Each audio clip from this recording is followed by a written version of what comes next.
Hi, this is Vamsy with Player's Narrative. The month of August saw a resurgence of Metroidvanias like Dead Cells, Guacamelee, The Messenger, and a few others. Metroidvanias, which if you didn't know, like I didn't until a month ago, is a portmanteau of the games Super Metroid and Castlevania, focusing on non-linear exploration where you stumble onto new areas, not knowing what's around the corner, and blocked off areas until you get a power-up or an ability to get past the obstacle.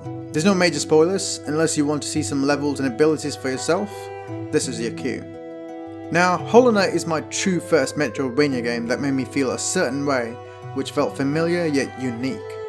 Then I played a few others like them on Steam to find out what it was. A lot of the other games just copy the locked abilities and interconnected worlds, but don't get that sense of discovery or quenching thirst for wanderlust.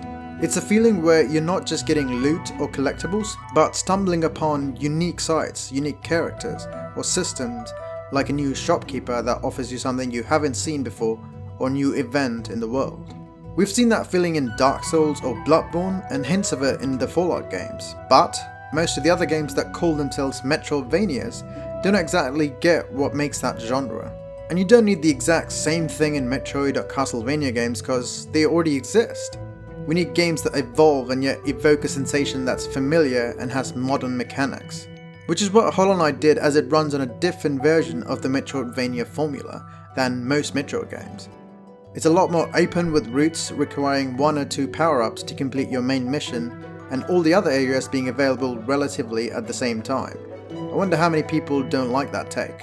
So after Dirtmouth, you go here to Forgotten Crossroads, and then here to GreenPath, maybe Fungal Waste after that, and then to City of Tears, where the game lets go of your hand, or even better, stops nudging you in any particular direction.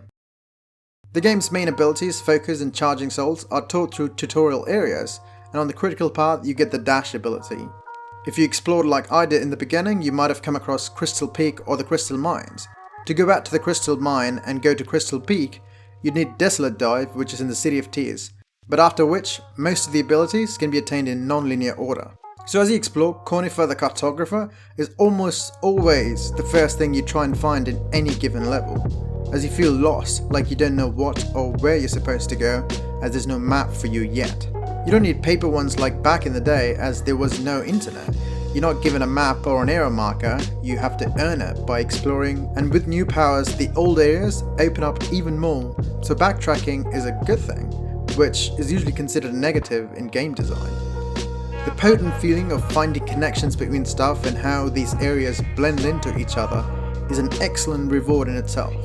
As Team Cherry's designer William Palin puts it, one of the things that we were really keen to do is get as many connections between areas as we could.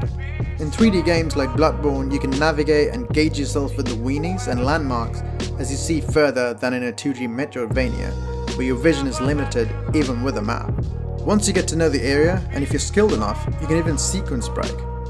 Like the wall jump above this shopkeeper onto your void self to skip the entire Crystal Peak section and you enter Blue Lake instead. And in Forgotten Crossroads, you can super dash to get past this acid and into Fog Canyon. So it's up to a player's skill rather than glitches or hand holding or even using cheats. It brings new tricks to an old genre. You're not worried about encountering an enemy in an unknown area out of the map, as unlike Dark Souls, your weapon and stats are not tied to your currency. Hollow Knight expands your each ability that you get in multiple ways, be it combat or exploration.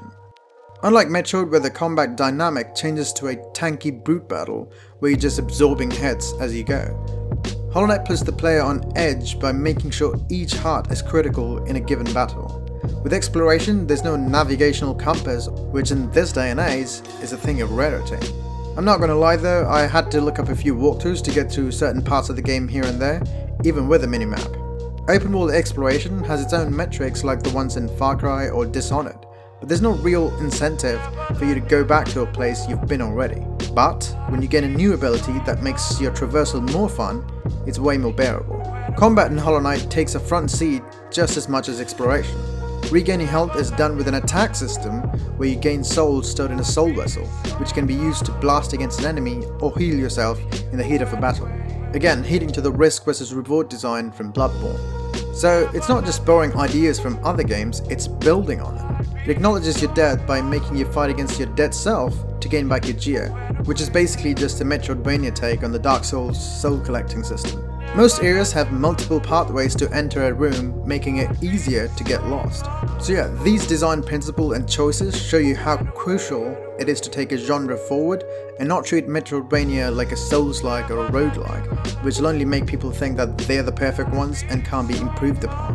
I guess what I'm trying to say is that developers should find what they feel is the X factor of a game and make a game which interacts on it and become its own thing, like Hollow Knight, where they have a lot of faith in players in a way that if they do get lost, which will encourage them to explore and then eventually finding their way.